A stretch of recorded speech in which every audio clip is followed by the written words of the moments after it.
Le rêve de la richesse. Qui n'y a jamais pensé? S'imaginer une vie sans soucis financiers, où l'on peut voyager, gâter ses proches, et se réveiller chaque matin avec un sentiment de liberté totale. Cette image est puissante. Pourtant, pour 99% des gens, ce rêve reste inaccessible. Pourquoi? Parce qu'entre ce rêve et la réalité se dresse un champ de mine invisible. Des pièges financiers subtils mais dévastateurs qui nous maintiennent prisonniers de la rat race, ce cycle où l'on travaille dur juste pour payer les factures, sans jamais vraiment avancer. On a l'impression de courir sur un tapis roulant, épuisé, pendant que la vraie richesse nous échappe. Et si je te disais que la clé n'est pas de trouver une formule magique? La clé, c'est d'abord d'arrêter de faire ce qui te sabote. Aujourd'hui, nous allons exposer les 5 erreurs fatales que la plupart des gens commettent sans s'en rendre compte. Ce sont ces erreurs qui creusent le fossé entre ceux qui s'enrichissent et ceux qui stagnent. En les éliminant de ta vie, tu ne vas pas juste gérer ton argent. Tu vas construire une véritable forteresse de sécurité financière qui te protégera des imprévus et une plateforme pour atteindre une liberté que tu n'osais pas imaginer. La liberté de choisir ton travail, ton lieu de vie et la manière dont tu utilises ton temps, l'atout le plus précieux de tous. Pour illustrer leur impact, reste bien avec moi jusqu'à la fin. Je te raconterai l'histoire de Jean et David. 2 amis partis du même point de départ. Mêmes études, mêmes ambitions. 20 ans plus tard, leurs destins sont radicalement opposés. L'un, Jean, est submergé par les dettes, angoissé à chaque fin de mois. L'autre, David, est financièrement indépendant. Il voyage et vit selon ses propres règles. Qu'est-ce qui a fait la différence? Ni la chance, ni une intelligence supérieure. Simplement, l'un a consciemment évité les 5 erreurs que nous allons détailler, tandis que l'autre y est tombé tête la première. Leur histoire est une leçon de vie, et je te garantis que le contraste entre leurs 2 réalités va te secouer. Mais avant de plonger dans le vif du sujet, si tu es déterminé à transformer ta situation, fais un premier pas. Abonne-toi et active la cloche. C'est un simple clic, mais c'est un engagement envers toi-même, un engagement à prendre ton éducation financière en main. Alors, es-tu prêt à affronter les habitudes qui te freinent? Es-tu prêt à poser la première pierre de ta future liberté? Ces 5 erreurs sont les chaînes qui t'empêchent d'avancer. Il est temps de les briser, une par une. Commençons sans plus attendre avec la toute première erreur. Commençons par l'erreur numéro 1, la plus fondamentale, celle qui sabote silencieusement plus de rêves que n'importe quelle autre. C'est une erreur si répandue que la plupart des gens ne la voient même pas. L'erreur la plus courante, c'est de ne pas investir en soi-même. On vit dans une société qui nous pousse constamment à la consommation. Chaque publicité, chaque post sponsorisé nous crie d'acheter le dernier gadget, la nouvelle collection de vêtements, la voiture plus rapide. Beaucoup de gens tombent dans ce piège et dépensent des fortunes en vêtements, téléphones et loisirs éphémères. Ils voient une dépense de 800 € pour un téléphone comme une nécessité, mais considèrent un investissement de 20 € dans un livre ou de 200 € dans une formation comme une extravagance. C'est un calcul complètement inversé. Ils financent leur confort immédiat au détriment de leurs compétences futures. C'est comme choisir de manger des bonbons pour le dîner tous les soirs, agréable sur le moment, mais désastreux à long terme. L'un des investisseurs les plus prospères de tous les temps, Warren Buffett, a résumé cette philosophie en une phrase simple mais profonde. Il a dit « Le meilleur investissement que tu puisses faire est d'investir en toi-même ». Mais qu'est-ce que ça veut dire concrètement? Ça veut dire que chaque dollar et chaque heure que tu consacres à améliorer tes capacités est un placement à rendement quasi infini. Parce que ton savoir, tes compétences et surtout ton état d'esprit, ton mindset, personne ne pourra jamais te les enlever. Ce sont des actifs qui ne se déprécient pas. Ils ne peuvent pas être volés, taxés ou perdus dans un krach boursier. Ton savoir, c'est la carte du monde qui te permet de naviguer. Tes compétences, ce sont les outils qui te permettent de construire ta maison. Et ton mindset, c'est l'architecte qui dessine les plans. Prenons un exemple concret pour bien visualiser la différence. Imagine 2 personnes, appelons-les Alex et Ben, qui commencent avec exactement la même somme, 1000 €. Alex, séduit par la dernière promotion, se précipite pour acheter une nouvelle télévision 4K dernier cri. Il est excité, il la déballe, passe quelques soirées à regarder des films en ultra haute définition. Le plaisir est immédiat, mais il est passif. Ben, de son côté, utilise ses 1000 € différemment. Il achète quelques livres de référence sur le marketing digital, s'inscrit à une formation en ligne reconnue pour apprendre à gérer des campagnes publicitaires et utilise le reste pour lancer quelques petites campagnes test afin de se faire la main. 6 mois plus tard, Que s'est-il passé?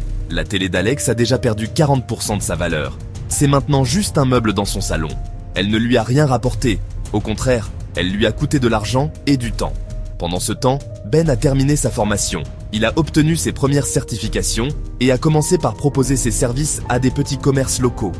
Rapidement, le bouche à oreille fonctionne. Sa compétence, acquise pour moins de 1000 lei, lui permet maintenant de générer 500 € de revenus supplémentaires par mois. En un an, il aura non seulement remboursé son investissement, mais il aura gagné plus de 5000 €. Et ce n'est que le début. Sa compétence peut rapporter des dizaines de milliers d'euros sur toute une vie. C'est ça, la différence fondamentale entre un passif et un actif. La télé est un passif. La compétence est un actif. Alors, la prochaine fois que tu hésites à dépenser de l'argent pour un livre, un séminaire ou un cours, souviens-toi d'Alex et Ben. Demande-toi, est-ce que j'achète un plaisir temporaire ou une liberté future? La deuxième erreur, c'est de ne compter que sur ton salaire. Si tu n'as qu'une seule source de revenus, tu es en danger. Une perte d'emploi, une maladie, et tout s'écroule. Robert Kiyosaki, auteur de Père riche, Père pauvre, dit « Les riches ne travaillant pas pour l'argent. Ils font en sorte que leur argent travaille pour eux. Les riches construisent plusieurs sources, investissement, business, immobilier, revenus passifs. Les pauvres dépendent d'un seul salaire et restent prisonniers du métro boulot dodo. Ne sois pas cette personne. Continue à regarder pour découvrir comment éviter ce piège. » Beaucoup vivent au jour le jour sans jamais mettre d'argent de côté. Mais sans épargne, tu n'as aucune sécurité. Le moindre imprévu devient une catastrophe. Bill Gates disait « Si tu nais pauvre, ce n'est pas ta faute. Mais si tu meurs pauvre, c'est ta faute. » L'épargne est ton premier filet de sécurité. Ce n'est pas être radin, c'est être intelligent. Même 10% de tes revenus mis de côté chaque mois peut changer ton futur. La quatrième erreur, c'est la course au style de vie. Tu gagnes plus, tu achètes une nouvelle voiture, tu reçois une prime, tu pars en voyage de luxe. Résultat, plus tu gagnes, plus tu dépenses. Tu restes prisonnier. Les riches, eux, utilisent de l'argent supplémentaire pour acheter des actifs. Investissement, immobilier, business. Les autres utilisent cet argent pour acheter des passifs. Voitures de luxe, gadgets, dettes. Résultat, les uns deviennent libres, les autres esclaves. Nous arrivons à la cinquième erreur, et c'est peut-être la plus délicate, car elle ne concerne pas que les chiffres, mais aussi le cœur. Le titre est simple, prêter de l'argent à ses proches. Combien de familles, combien d'amitiés détruites à cause de l'argent? On a tous cette histoire en tête. Un ami qui a besoin d'un coup de pouce, un cousin qui lance un projet. On veut aider, c'est naturel. Mais ce geste, parti d'une bonne intention, se transforme souvent en un poison lent pour la relation. Les non-dits s'installent, la gêne remplace la complicité. Chaque conversation est tentée par cette question silencieuse. Alors, et mon argent? Le prêteur se sent floué, l'emprunteur se sent jugé et redevable. La dynamique est brisée. C'est pourquoi la première règle d'or est radicale, mais protectrice. Si tu prêtes de l'argent, considère que tu ne le reverras jamais. Ne le vois pas comme un prêt, mais comme un don. C'est un changement de perspective qui te libère d'une attente potentiellement toxique. Et cela mène directement à la deuxième règle, qui est un filtre de décision implacable. Si tu ne peux pas te permettre de le perdre, ne le prête pas. Si la somme que tu t'apprêtes à donner met en péril ta propre sécurité financière, ton épargne d'urgence ou tes projets, la réponse est non. Protéger ta stabilité n'est pas de l'égoïsme, c'est une responsabilité. Alors, que faire? Laisser ses proches dans le besoin? Non, il faut changer de paradigme. Comme le dit Elon Musk, si tu veux être riche, pense comme un créateur de valeur, pas comme un consommateur. Appliquons cette philosophie à l'aide que nous apportons. Plutôt que de consommer ton argent pour boucher un trou financier temporaire, deviens un créateur de valeur dans la vie de cette personne. Plutôt que de sauver temporairement quelqu'un en lui prêtant de l'argent, apprends-lui à créer de la valeur. Concrètement, ça veut dire quoi? Au lieu de signer un chèque, offre ton temps et tes compétences.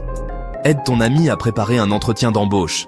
S'il a une idée de business, aide-le à écrire son plan, à créer une page sur les réseaux sociaux.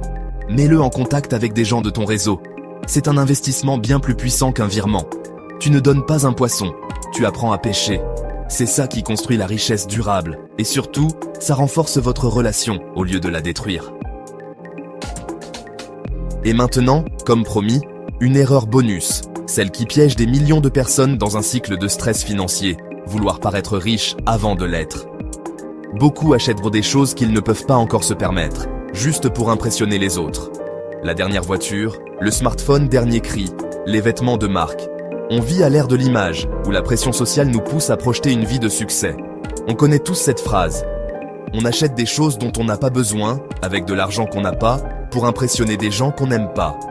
C'est le piège parfait de la société de consommation. Le problème, c'est que le plaisir de l'achat est éphémère, mais les conséquences sont durables. Résultat, dette, stress, frustration. Ce sac de luxe payé en 10 fois devient une source d'angoisse à chaque fin de mois. Cette voiture tape à l'œil t'empêche de mettre de l'argent de côté pour un vrai projet. Comme acheter ton logement. Tu travailles pour rembourser des objets, pas pour construire ta liberté. La vraie richesse, ce n'est pas ce que tu montres, c'est la tranquillité d'esprit que tu ressens quand tu poses la tête sur l'oreiller.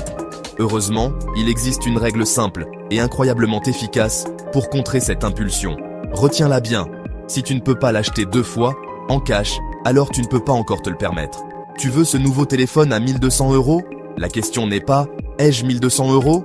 Mais « ai-je 2400 € que je peux allouer à cet achat ?» Cette règle te force à prendre conscience du véritable coût d'opportunité. En l'achetant une seule fois, tu vides tes réserves. En pouvant l'acheter 2 fois, tu prouves que cet achat ne met pas en danger ta santé financière. C'est un garde-fou qui te garantit d'acheter depuis une position de force et non de faiblesse. Si ces conseils t'aident déjà à y voir plus clair et que tu es prêt à construire une vraie richesse basée sur des fondations solides, montre-nous ton soutien avec un like et abonne-toi pour ne rien manquer. Chaque semaine, nous déconstruisons les mythes sur l'argent pour te donner des stratégies concrètes. La prochaine vidéo pourrait être celle qui change tout pour toi.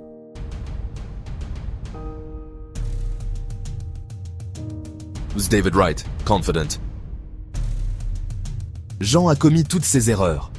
Il n'a jamais investi en lui, dépendait d'un seul revenu, dépensait plus qu'il ne gagnait. À 40 ans, il est épuisé, endetté, incapable d'offrir une vie stable à sa famille. David a fait l'inverse. Il a investi dans sa formation, créé plusieurs sources de revenus, épargné chaque mois et acheté des actifs au lieu de gadgets. À 40 ans, il est libre financièrement, il voyage quand il veut et son argent travaille pour lui. 2 hommes, 2 destins complètement différents. Comme tu le vois, tout est une question de choix. Ces erreurs semblent petites aujourd'hui, mais elles décident de ton futur. Alors choisis.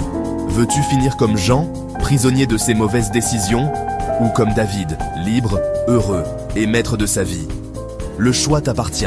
Commence dès aujourd'hui. Abonne-toi pour plus de conseils qui changeront ta vie financière. Et regarde cette vidéo pour découvrir les 3 investissements que tout jeune adulte devrait faire avant 30 ans. Ton futur financier commence maintenant. Ne le laisse pas au hasard.